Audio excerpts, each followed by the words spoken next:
Do you honestly think a wrinkled canvas jacket and that dark, beautiful black skin of yours belong under the crystal chandeliers of the grand horizon? Chad Harrington sneered, his voice dripping with venom, as he snatched the worn leather pouch right out of Elena's hands. With a sharp, violent twist of his wrist, he didn't just open it, he flipped it completely upside down. Dozens of shiny pennies and quarters rained down, bouncing and clattering across the polished marble floor. Look at this mess. You look just like a stray dog sniffing around for leftovers from our wealthy guests. Pick up your pennies and crawl back out to the streets where you belong. Your kind doesn't have the luxury of sitting at my tables.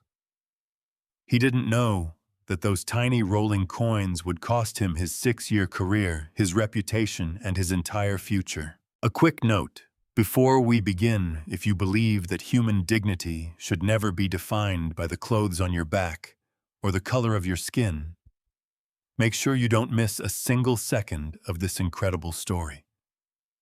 Drop your current location and local time in the comments below so I know where you are watching from, and subscribe to the channel now to join our community. The heavy rain had been drumming against the concrete pavement of downtown Savannah, Georgia, for over 3 hours. It was a cold, relentless autumn downpour that turned the historic streets into a blur of gray mist and rushing water. Most people had already sought shelter inside the high-end boutiques and upscale establishments that lined the famous avenue. Among them was the Grand Horizon, a prestigious fine dining restaurant known throughout the state as a playground for the wealthy, the elite, and the politically connected. Inside, the atmosphere was a stark contrast to the miserable weather outside. Grand crystal chandeliers hung from the high ceilings, casting a warm golden glow over dark hardwood floors that had been polished to a mirror-like shine. Soft, elegant jazz music floated gently through the air, perfectly blending with the quiet clink of expensive silverware and the low, sophisticated murmur of wealthy diners who wore dry-cleaned designer suits and diamond jewelry.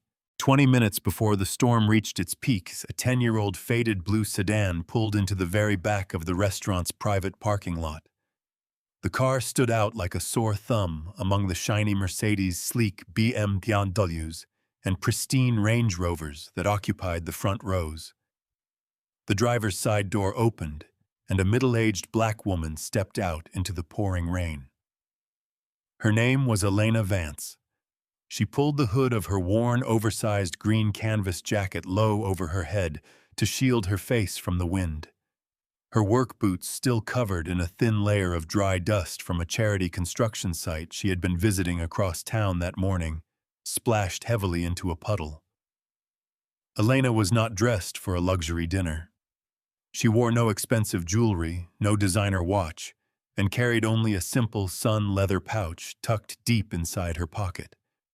To anyone passing by, she looked like an ordinary working-class woman who had gotten lost on her way home. Elena pushed open the heavy brass-trimmed glass doors of the Grand Horizon. As she stepped into the grand foyer, the warmth of the room hit her face, but so did the reality of her appearance. Nuk mua tu chik au huak trum do uk sung kuba, but do nya yot sung san, dao tan mot vung nuk nya, jen mat sangat gum bong loang.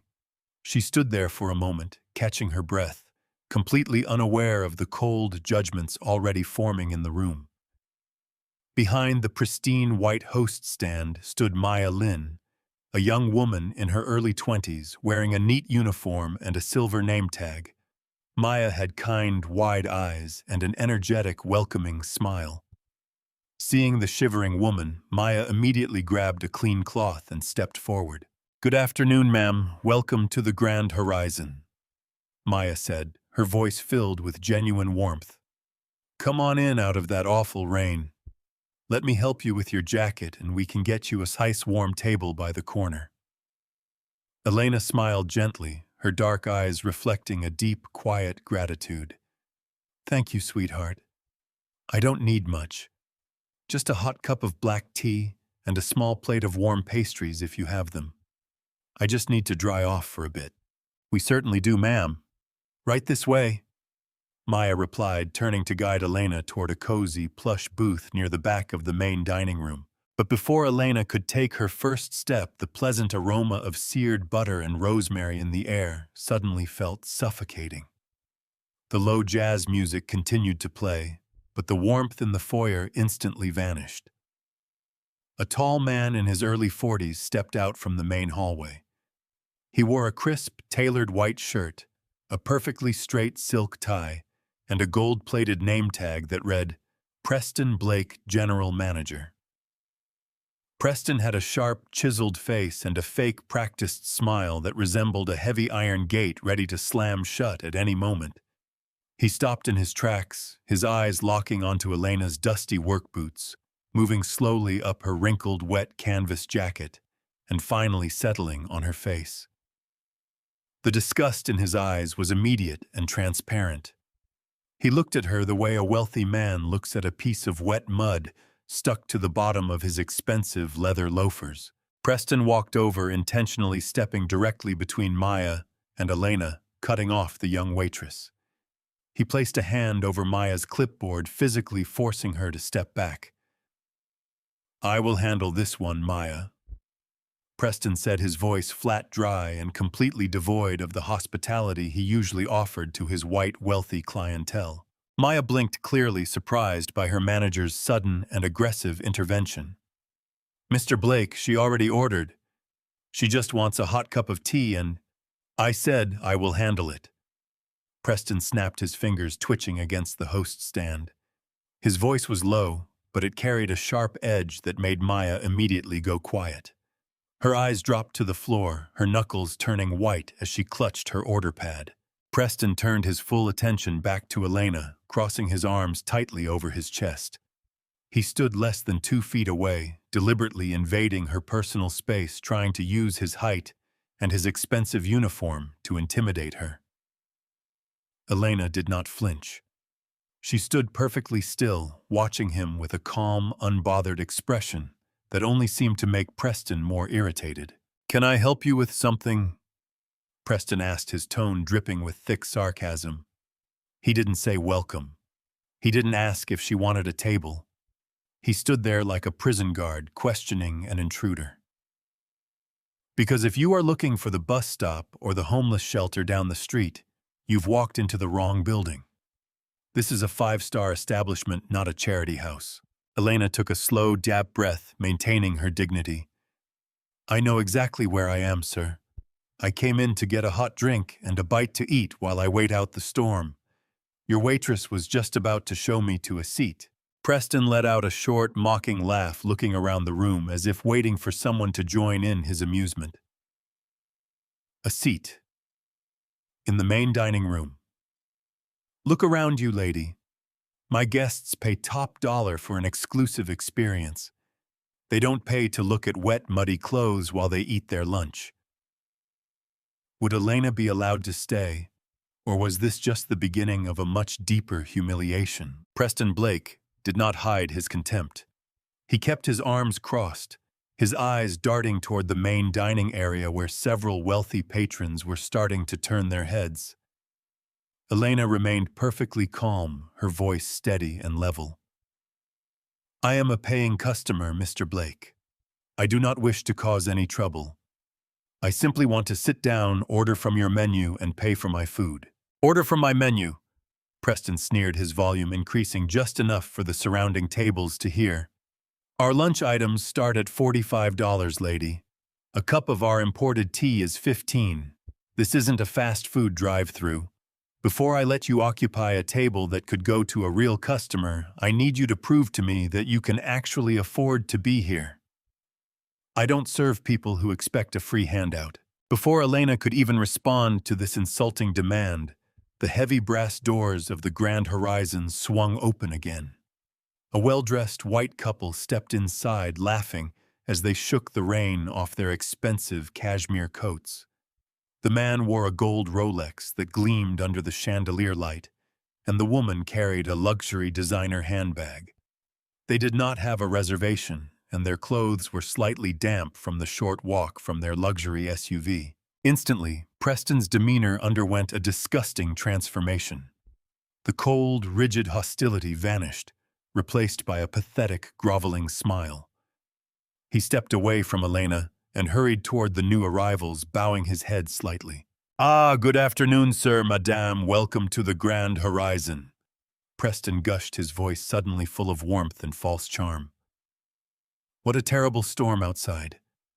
Please let me take your coats. We are completely booked today, but for special guests like yourselves, I have the perfect VIP booth right by the window. Allow me to escort you personally, and I will have our finest bottle of French champagne sent to your table on the house just to make up for the unpleasant, crowded atmosphere here in the front lobby." The white couple smiled, completely ignoring Elena, as if she were invisible, and followed Preston into the luxurious dining room. Elena watched this display of blatant discrimination without saying a word. She saw the way Preston eagerly pulled out the plush chairs for them, the way he laughed at their casual jokes, and the way he directed them to the exact area he had just denied her. A few minutes later, Preston walked back to the foyer, his sycophantic smile instantly hardening back into a mask of pure arrogance as he faced Elena again. "Now where were we? Oh, right. I was asking you to leave." Elena didn't lose her temper. Instead, she slowly reached into the pocket of her wet green canvas jacket. She pulled out a crisp, clean $50 bill and laid it flat on the pristine white host stand. "I believe this $50 bill is more than enough to cover a $15 cup of tea and a pastry, Mr. Blake. My money is just as good as anyone else's in this room." Preston looked down at the bill. He didn't pick it up. Instead, he raised his hand using just his index and middle fingers to push the $50 bill back across the counter toward Elena, as if touching it would contaminate him. "Take it back," Preston said coldly. "We don't accept cash from your type. In a neighborhood like this, a bill like that usually means trouble. How do I know this isn't counterfeit ink? How do I know you didn't steal this from someone's wallet on the street? The Grand Horizon is a high-class business. We handle legitimate transactions, not dirty cash handed over by vagrants who walk in from the rain looking for a dry floor." At table 4, a wealthy woman in a silk blouse leaned over to her husband, whispering loudly, while gesturing toward Elena. Her husband simply shook his head with an expression of disgust, turning back to his expensive salad. Nobody stood up. Nobody said a word. The entire room seemed to silently agree with Preston's cruel assumptions, choosing to protect their own comfort rather than defend a human being's dignity. Elena looked at the bill, then looked up into Preston's eyes. "Are you accusing me of a crime, Mr. Blake? I earned this money honestly. I am asking you one last time to take my payment. Let me sit down and bring me my order." Preston leaned forward over the host stand, his face tightening with anger. "I am telling you that you don't belong here, and your money means nothing to me.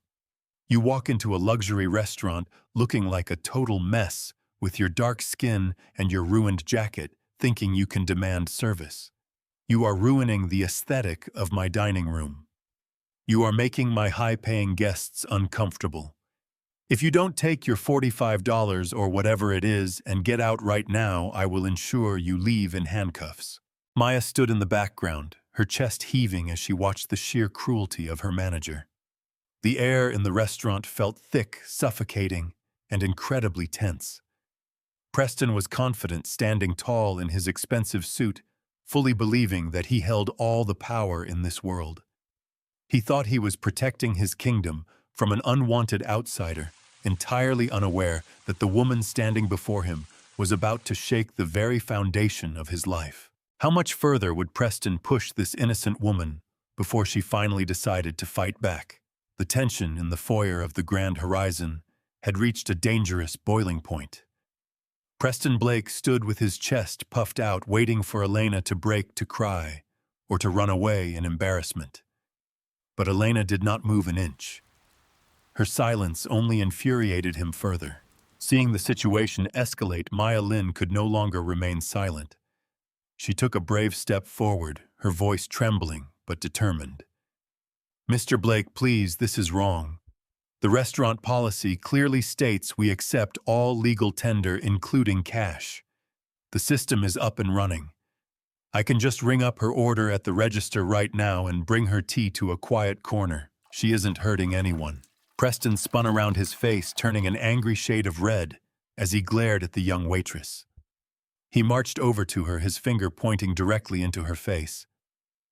One more word, Maya.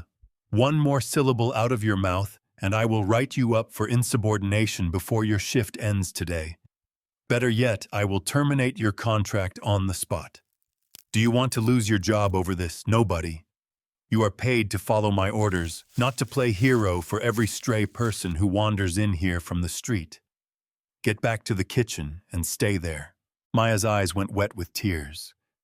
She bit her lower lip, looking at Elena with an expression of deep guilt and absolute helplessness. She wanted to do the right thing, but she was young, broke, and desperately needed this job to pay her rent. With a shaking breath, she took a slow step backward, disappearing into the kitchen hallway, leaving Elena entirely alone with the tyrannical manager. Preston turned back to Elena, a triumphant, wicked smile returning to his face. Now see what you've done. You are already causing a disruption among my staff. I've had enough of your attitude. I am ordering you to leave this building immediately. And don't you dare walk out through the front lobby where my real guests are enjoying their expensive meals. You will take the back exit through the kitchen, past the garbage bins where the janitors work. That is the only appropriate exit for someone dressed like you. Elena calmly reached into her pocket to pull out her phone, intending to check the time and see how much longer she had to endure this man's ignorance. But as she drew the device out, Preston made a sudden, aggressive movement. He forcefully gat-tay her arm away from the host stand, his hand striking her wrist with unnecessary violence. The unexpected impact caused the phone to fly out of Elena's hand. It soared through the air and crashed heavily onto the hard marble floor several feet away. A loud, sharp crack echoed through the room. The glass screen of the phone shattered completely, spiderwebbing into 100 fractured lines across the display. The room fell silent. For 3 full seconds, nobody dared to breathe. The only sound was the low hum of the luxury dessert refrigerator and the distant clatter of dishes from the kitchen. Instead of apologizing, Preston looked down at the broken phone and let out a cruel, mocking chuckle. He straightened his tie and smoothed his jacket, looking completely unbothered by his destructive behavior. Oh, look at that. My mistake. But honestly, looking at that cheap old piece of plastic, it probably belonged in the garbage anyway. You can probably find another one just like it in a dumpster down the road. Consider it a lesson, lady. Next time a manager tells you to leave, you move your feet. Elena did not scream. She did not yell. She slowly walked over, knelt down on the hard floor, and picked up her shattered phone. The screen was badly broken, but as she pressed the power button, the digital display flickered back to life, the bright light cutting through the cracked glass. She stood up, her posture tall, elegant, and filled with an undeniable authority that seemed to freeze the air around her. Preston laughed again, clapping his hands together. What are you going to call the police on me? Go ahead. I've been running this floor for 6 years. The local police chief dines here every Tuesday night on my personal invitation. Who do you think they are going to believe? A respected general manager in a $3,000 suit or a dusty black woman in a wet canvas jacket who refuses to leave a private establishment? You have exactly 30 seconds to disappear through that back door, or I will have my security guard drag you out by your arms. He thought he had pushed her completely into a corner. He thought he had won the battle, fully confident that a woman of her social standing had no choice but to accept the humiliation and walk away. He was standing on the absolute peak of his arrogance, entirely blind to the massive storm that was about to crash down upon his head. Preston Blake's ego was fully fed by the absolute silence of the dining room. He felt like an absolute king standing behind his pristine podium, controlling his expensive domain. But seeing that Elena still refused to run away in tears, his twisted mind decided to take the humiliation to a level from which there would be no return.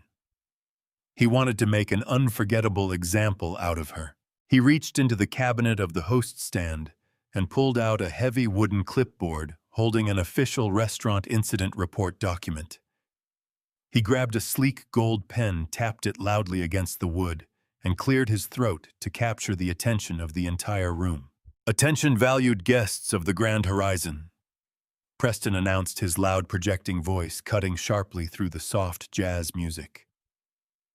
"I apologize for this brief interruption to your fine dining experience. As the general manager, it is my absolute duty to maintain the high standards, safety, and elite atmosphere that you all pay to enjoy. Currently, we have a trespasser who refuses to comply with our dress code and security protocols." He turned his cold eyes back toward Elena, pointing his gold pen at her wet jacket. "I am drawing up an official community ejection petition right now. I am going to ask a few of our prominent diners to sign their names to this paper, confirming that this woman's presence is causing an immediate disruption, a safety hazard, and a severe reduction in the establishment's luxury aesthetic. This will serve as legal backing when the authorities arrive to remove her." Preston walked out from behind the podium, holding the clipboard out proudly. He stepped over to table 3, where a wealthy white man in a tailored blue blazer sat with his family. "Mr. Henderson, as a platinum member of our club, would you mind signing this for me, just to ensure we keep our dining room clean and comfortable for families like yours?" Mr. Henderson looked uncomfortable for a brief second. He glanced at Elena, who stood perfectly still, watching the display with a look of quiet dignity. Then, looking back at the powerful manager, who always gave him the best tables, Henderson took the pen. He nodded quickly, signed his name at the bottom of the paper, and murmured, "Yes, of course, Preston. We can't have people disrupting our lunch." A wealthy woman at the adjacent table nodded in approval, murmuring to her friend about how management is finally doing something about the decline of the neighborhood. Preston smiled triumphantly, his eyes gleaming with malicious satisfaction as he walked back to the front desk. He had successfully turned the room into his personal courtroom, making the wealthy diners his silent accomplices. He marched back to Elena, the signed petition gripped firmly in his left hand. But his eyes immediately fell to the host stand, where Elena had placed her sun leather pouch next to her $50 bill. It was a simple, small pouch that contained a few loose quarters and pennies she had received as change from a local hardware store near the charity site. Seeing the pouch, a disgusting idea formed in Preston's mind. Without warning, he Thobau snatched the small leather bag right out of Elena's hands. "What is this trash doing on my counter?" Preston shouted, his voice dripping with pure hatred. With a sharp, violent twist of his wrist, he didn't just open the pouch, he flipped it completely upside down right over Elena's head. Dozens of tiny, shiny pennies, nickels, and quarters exploded into the air. They rained down heavily, bouncing, clattering, and ringing loudly across the pristine, polished marble floor. The metallic clinking sound seemed to echo off the high ceilings, shattering whatever peace remained in the establishment. A few quarters rolled under the expensive plush booths. A bright copper penny slid across the floor, stopping right against the expensive leather shoe of a diner, who quickly pulled her foot back in disgust, as if the coin itself was diseased. "Look at this pathetic mess." Preston sneered, his face contorting into an ugly mask of racial prejudice and class superiority. "You look just like a stray dog sniffing around for leftovers from our wealthy guests. Pick up your pennies and crawl back out to the streets where you belong. Your kind doesn't have the luxury of sitting at my tables pretending to have money." The room fell completely silent. Nobody moved. Nobody dared to breathe. The air inside the Grand Horizon became instantly frozen, thick, with an overwhelming, suffocating tension. Maya Lin stood at the edge of the kitchen doorway, her hands pressed over her mouth, as tears spilled rapidly down her cheeks. She wanted to scream, she wanted to help, but the sheer tyranny of her boss held her paralyzed. The wealthy diners stared at their plates, suddenly fascinated by their food, refusing to look up, refusing to acknowledge the monstrous act of cruelty that had just unfolded right in front of them.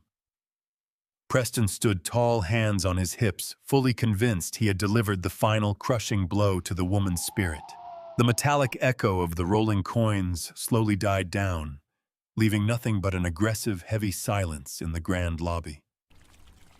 Preston Blake stood there, a smug, satisfied grin plastered across his face, waiting for the black woman to drop to her knees in absolute humiliation. He expected her to scramble across the floor, begging for her loose change before running out into the pouring rain. But Elena Vance did not bend. She did not lower her head. Instead, she stood perfectly straight, her shoulders square, her spine rigid like steel. She looked down at the dozens of pennies and quarters scattered across the floor. Then she slowly raised her eyes to look directly into Preston's soul. There was no anger in her eyes. There were no tears. There was only a cold, profound, and terrifying calmness. It was the look of a person who had already made a permanent decision. For a brief fleeting second, an unexplained shiver ran down Preston's spine. The absolute lack of fear in her expression made his confident smile falter for a microsecond, though his pride quickly pushed the discomfort away. Elena calmly reached into the pocket of her oversized green canvas jacket. Ba ta tai va tuichik au huak huan tuan ho rao fang fiu, nu vu le ra hoi tu say, de rut dien toi ra. The screen was badly shattered from Preston's violent attack. The spiderweb cracks, reflecting the bright light of the crystal chandeliers above. Yet, the high-end internal components of the device were completely intact. The digital interface responded instantly to her touch. She unlocked the phone, tapped the screen exactly 3 times, and raised it to her ear. She didn't look at Preston. She didn't look at the staring crowd. She stood in the center of the room like an island of absolute power. The call connected on the very first ring.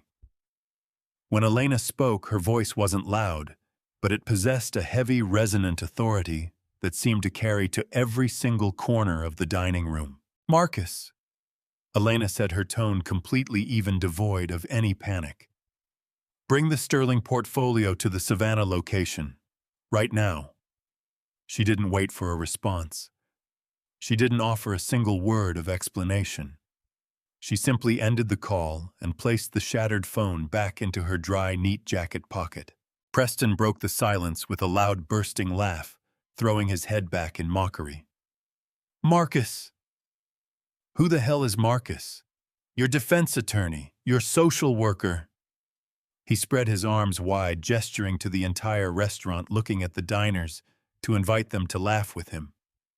"Oh, I am absolutely shaking in my boots.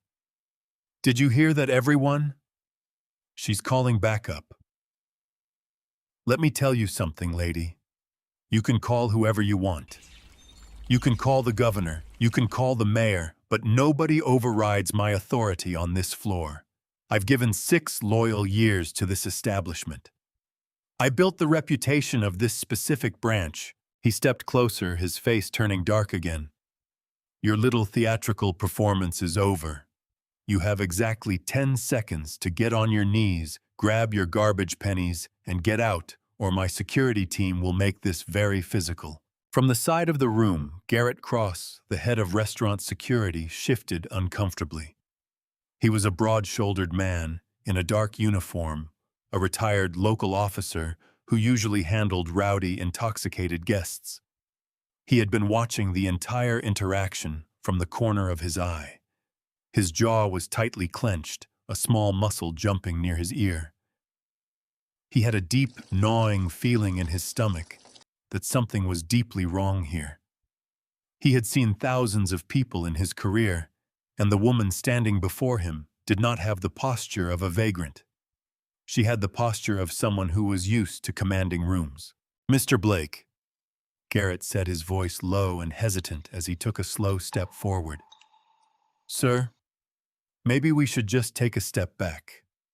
The weather outside is really hazardous, and she isn't actively threatening anyone. Maybe we can just let her sit in the vestibule until the rain clears up. We don't need to make a scene. Preston spun around, his eyes flashing with absolute fury at the security guard. Did I ask for your tactical input? Garrett, I pay you to protect this property from trash, not to negotiate with it. Do your job, or I will find a new security firm by tomorrow morning. Step up and remove her right now. Garrett swallowed hard, his hands clenching into fists at his sides. He looked at Preston, then he looked at Elena. He took another step toward her, his face filled with visible reluctance. Ma'am, please, Garrett whispered, his voice pleading. Don't make this harder than it needs to be. Just, please follow me out.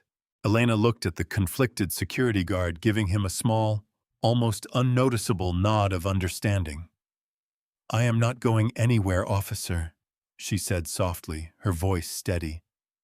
I am going to stand right here, because in exactly 5 minutes, this entire room is going to change. Preston snorted, crossing his arms once more.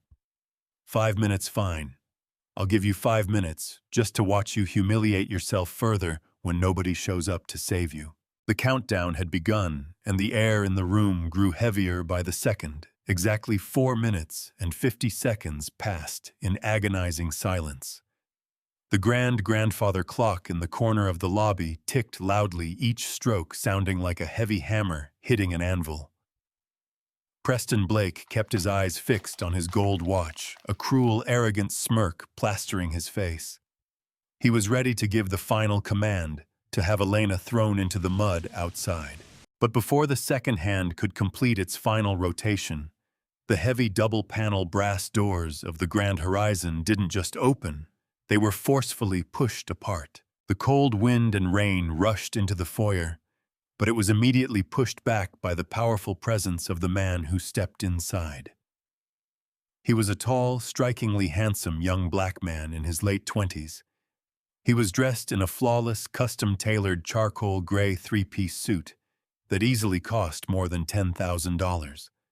His silk tie was perfectly knotted, and a diamond lapel pin caught the light of the chandeliers. His leather shoes were pristine, completely untouched by the weather outside. Moving in perfect sync behind him were 2 older men in sharp business suits carrying heavy, expensive leather briefcases. They had the undeniable look of high-powered corporate Wall Street attorneys. The young man was Marcus Vance, Elena's son, and the chief operating officer of Vance Holdings. The moment Marcus entered, the entire atmosphere of the restaurant shifted. The sheer aura of wealth, power, and absolute control radiating from him caused several wealthy diners to sit up straight. Preston Blake's eyes widened. His internal radar for wealth and status immediately went off. He didn't recognize Marcus, but he recognized the extreme level of wealth the man possessed. Preston instantly forgot about Elena, his groveling, pathetic customer service smile snapping back onto his face like a rubber band. Preston hurried forward, bowing his head repeatedly as he approached Marcus, his voice dripping with sycophantic charm. Good afternoon, sir. Welcome to the Grand Horizon. What a pleasant surprise. I apologize for the weather, sir. We are currently experiencing a full house, but for a gentleman of your obvious distinction, I will personally clear out our prime executive suite immediately. Please allow me to take your umbrella. Marcus didn't slow down. He didn't look at Preston. He didn't acknowledge the manager's existence at all. He walked right past Preston, as if the man were nothing more than a piece of transparent glass. Preston stopped mid-sentence, his mouth hanging open in absolute shock, as Marcus walked straight toward the center of the lobby. The 2 attorneys followed closely behind their boss, their faces completely expressionless. Marcus stopped exactly 2 feet in front of Elena. The wealthy diners watched in complete bewilderment as the immaculately dressed billionaire slowly took off his leather gloves. Then, with a level of deep, profound respect that shook the room, Marcus bowed his head slightly toward the woman in the wet canvas jacket. "Everything is officially finalized, Mother," Marcus said, his deep voice clear and resounding throughout the silent dining room. "The wire transfers have cleared, the state boards have approved the immediate transition, and the legal deeds have been registered. The Sterling portfolio is officially under our name." Preston Blake froze. The blood, completely drained from his face, turning his skin an unearthly paper-white shade, went pale. His hands began to tremble uncontrollably at his sides. He looked at Marcus, then he looked at Elena, his brain completely short-circuiting as his mind tried to process the word that had just dropped like an atomic bomb into the room. "My mother!" Preston's voice cracked violently on the first syllable, sounding high-pitched and pathetic. He stepped backward, his heel accidentally kicking one of the shiny quarters he had thrown on the floor earlier. The small metallic sound felt like a gunshot in the dead silence. "No, no, that's impossible. There's been a mistake. Sir, do you know this woman? She is a trespasser. She's been causing a massive scene in my lobby." Marcus turned around slowly. His eyes locked onto Preston, and the sheer freezing coldness in his gaze made the manager instantly choke on his own breath. Marcus didn't say a word to him. Instead, he reached out his hand toward his senior attorney. The attorney immediately popped open his leather briefcase, pulled out a thick, heavy document, bound in black leather with a gold seal, and handed it to Marcus. Marcus took the portfolio, walked over to the host stand, and slammed it down flat, right on top of the counter, directly next to Preston's wooden clipboard. "Read the first line of the executive summary, Mr. Blake," Marcus said, his voice dropping into a dangerous, quiet rumble. Preston's hands shook so badly he could barely turn the cover page. He leaned over the counter, his eyes scanning the crisp black letterhead at the top of the official document. The text read, "Vance Hospitality Holdings and Acquisitions Corporation." Below it, listed under the schedule of newly acquired physical assets, was the exact address and corporate entity name of the Grand Horizon.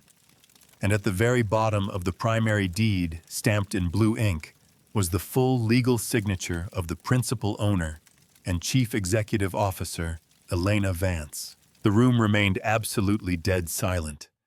Nobody moved. Nobody dared to breathe. The truth had finally walked into the light. The heavy silence inside the grand dining room of the Grand Horizon was thick, suffocating, and absolute. It was the kind of quiet that follows a massive explosion, where the ears ring and the mind struggles to comprehend the sheer scale of the destruction. Preston Blake stood completely frozen, his eyes glued to the crisp blue ink signature at the bottom of the multi-million-dollar acquisition deed.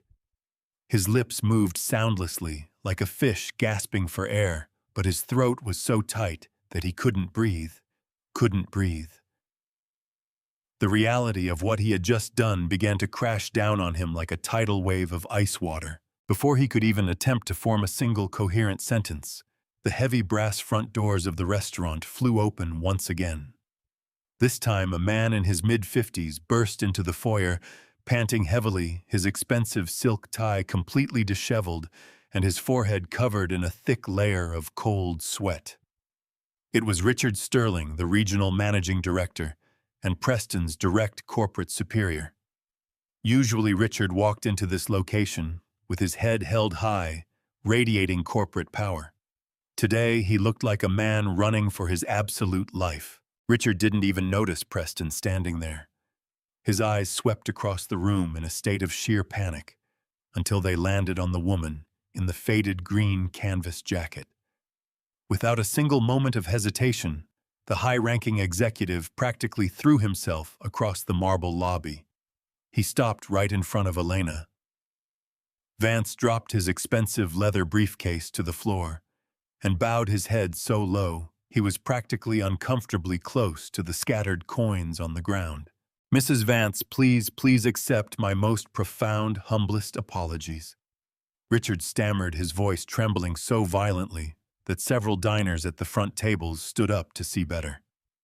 I came the exact second I received the emergency alert from corporate headquarters.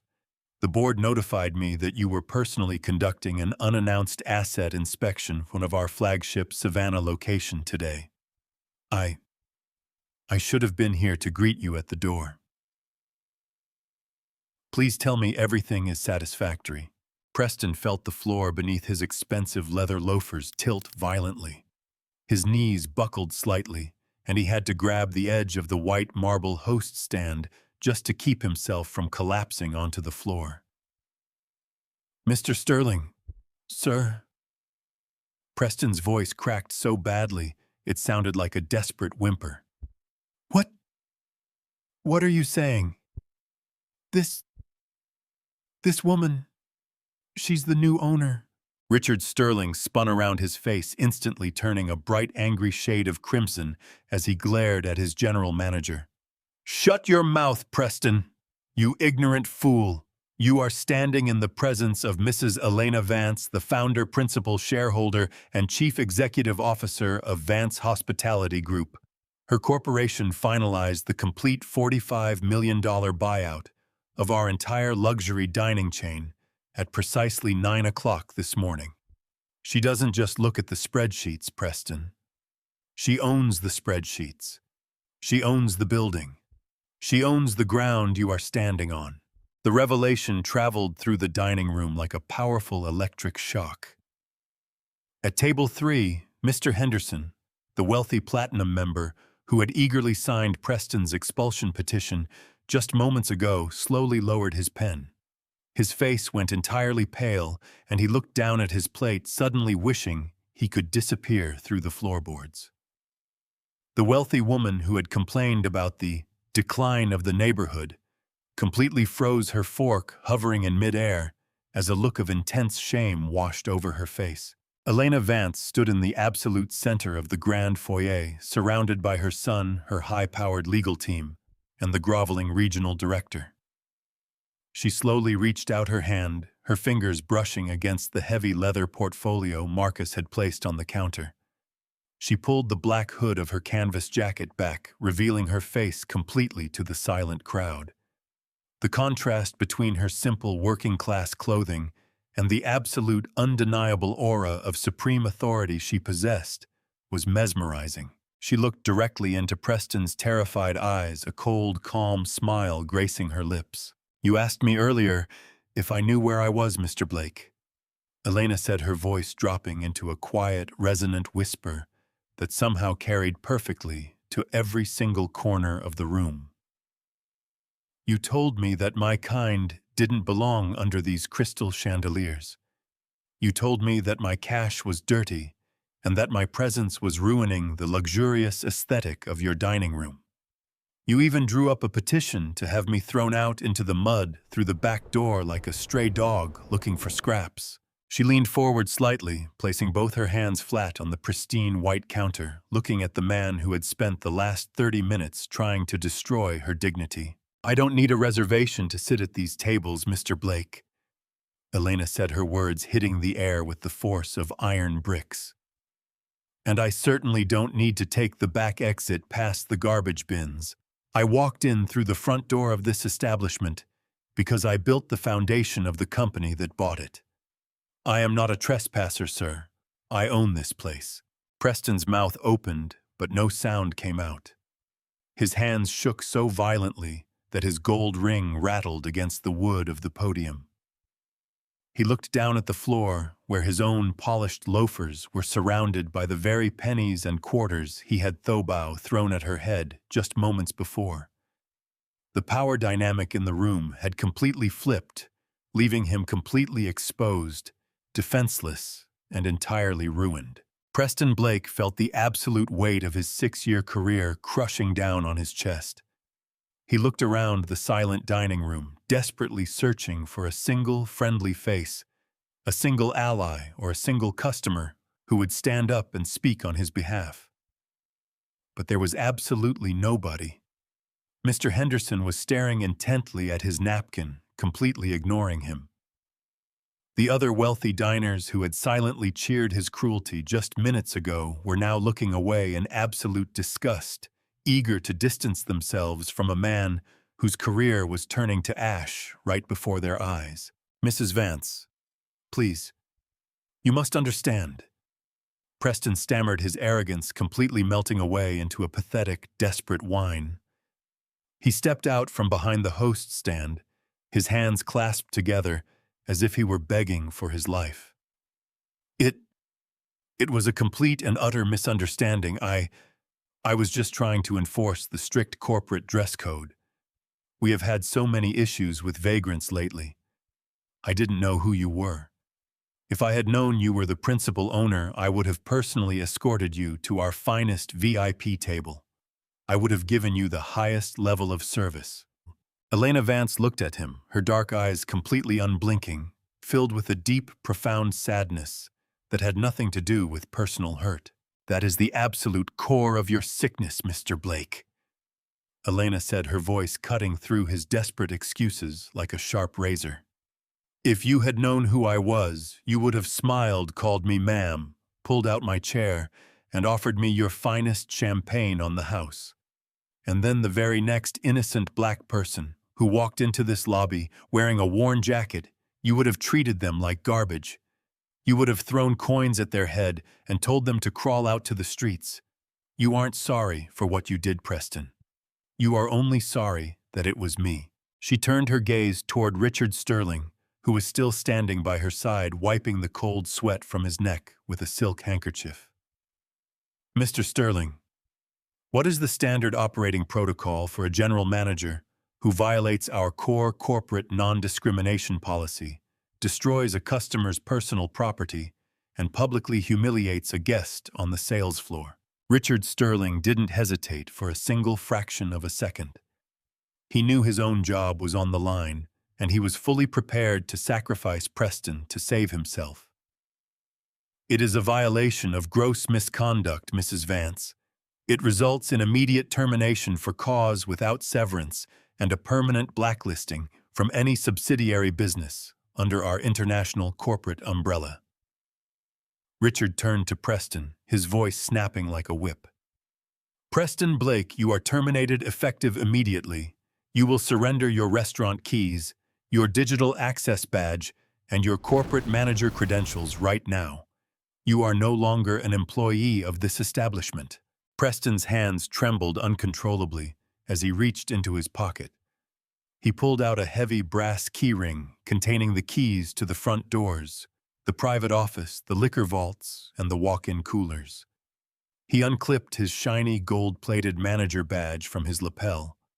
He placed them on the marble counter with a dull, heavy clank that sounded like the final nail being driven into his professional coffin.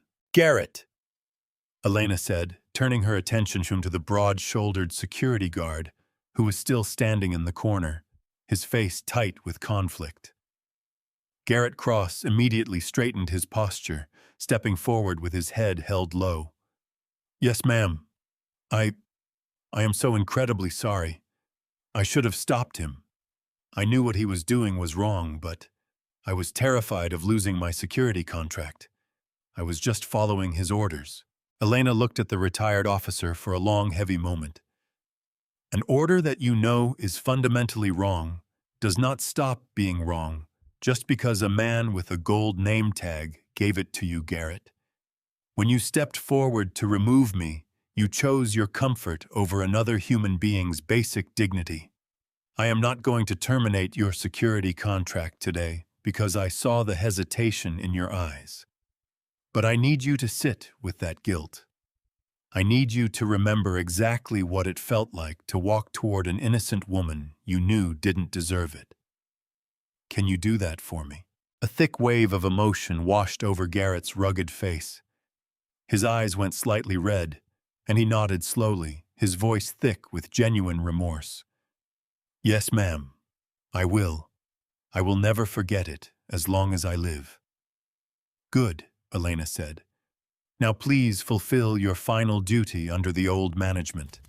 Escort Mr. Blake out of my restaurant and ensure he never sets foot on this property again." Garrett stepped forward, his massive frame completely blocking Preston's path. He extended his arm toward the heavy front doors, his face set in stone.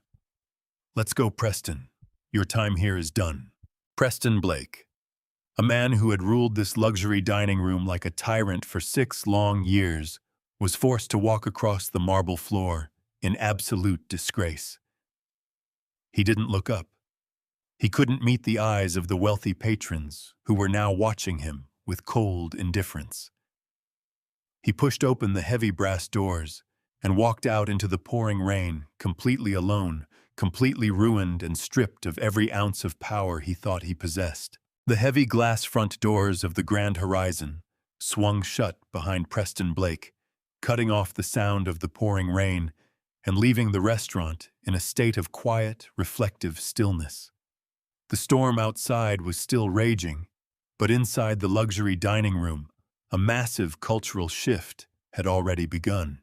Elena Vance didn't immediately walk into the luxurious executive booth or retreat to the back office with her legal team.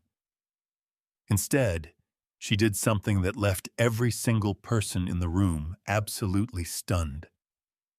She slowly stepped away from the host stand and walked into the center of the lobby, right where the shiny quarters, nickels, and pennies were still scattered across the polished floorboards. She knelt down, her knees carrying the weight of 56 years of hard work, sacrifice, and resilience, bent slowly as she reached out her hand.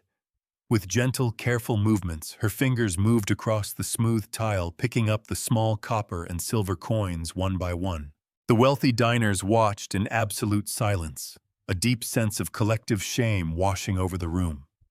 These were people who routinely spent hundreds of dollars on a single dinner, people who looked down on small change as worthless garbage. Yet here was a multimillionaire CEO, the absolute owner of the entire enterprise, kneeling on the floor to gather pennies. Maya Lin rushed out from the kitchen hallway, her face wet with tears as she tried to stop her new employer. "Mrs. Vance, please let me do that. You shouldn't be on the floor picking up change." Elena stood up slowly, holding a neat little pile of coins in her palm, exactly $11.50, the precise amount of change she was owed. She looked at Maya with a warm maternal smile that completely erased the coldness that had been in the room just moments before. "Every single one of these pennies was earned through honest, hard labor, sweetie," Elena said softly, her voice filled with a deep, unbreakable pride. "Money is never dirty when it is earned with integrity. It doesn't matter if it's a penny or $1 million check. It represents a person's time, effort, and dignity." Elena walked over to the front counter and gently dropped the entire handful of coins into the glass employee tip jar. The copper and silver rattled loudly against the glass, settling at the very bottom. "These belong to the people who actually do the real work in this building," she said, looking directly at Maya. "And speaking of work effective immediately, you are no longer a junior waitress, Maya. I am promoting you to the position of Assistant General Manager of this flagship location. You will oversee the daily operations, and you will ensure that the hospitality offered in this room is rooted in love, respect, and equality." Maya's hands flew to her face as a fresh wave of happy tears spilled over her cheeks. She couldn't speak, but she nodded repeatedly, her heart bursting with an overwhelming sense of relief and profound gratitude. In the weeks that followed, the consequences of that rainy afternoon rippled far beyond the walls of the Savannah restaurant. A young nursing student sitting at table 6 had recorded a 3-minute and 41-second video of the entire interaction on her phone, capturing the moment Preston threw the coins at Elena's head. She posted it online that evening with the simple hashtag #PickItUpJustice. By the next morning, the video had viralized, completely gathering over 4 million views across the country. An investigative journalist named Megan Taylor picked up the story and began digging into the restaurant's history. Her report followed by a dark pattern over the past 4 years. 3 separate formal discrimination complaints had been filed against Preston Blake by Black patrons. All three had been quietly deleted and erased from the tracking system by the regional director Richard Sterling, who happened to be Preston's personal golfing partner. Within 48 hours of the broadcast, Richard Sterling was also terminated for cause his corporate career completely destroyed alongside Preston's. 6 weeks later, the rain had finally cleared, replaced by a beautiful warm Georgia sunshine that painted the historic brick facade of the Grand Horizon in a brilliant shade of gold. Elena Vance pulled her old blue sedan into the parking lot, stepping out in her familiar green canvas jacket and dusty work boots. She pushed open the front doors, the tiny brass bell above the entryway chiming a sweet, welcoming note. The restaurant was packed with a diverse, vibrant crowd, families, college students, and local workers sitting alongside wealthy executives. The old, exclusionary energy was completely gone, replaced by a warm, bustling atmosphere where everyone felt safe. Maya Lin stood behind the host stand, her new manager badge shining proudly under the lights. She looked up, saw Elena, and gave her a brilliant, radiant smile. Right next to the front entrance, bolted securely to the brick wall at eye level, was a small, elegant brass plaque that Elena had ordered to be placed in all 31 of her locations. Elena walked over, running her thumb across the raised metal letters, reading the simple text out loud. Every guest in this establishment deserves absolute dignity. If you experience or witness anything less, call this number. Below it was a direct line to an independent external review board. Elena smiled, tipped her cap to Maya, and walked back out into the beautiful afternoon light, knowing that she hadn't just saved a restaurant, she had restored a piece of humanity.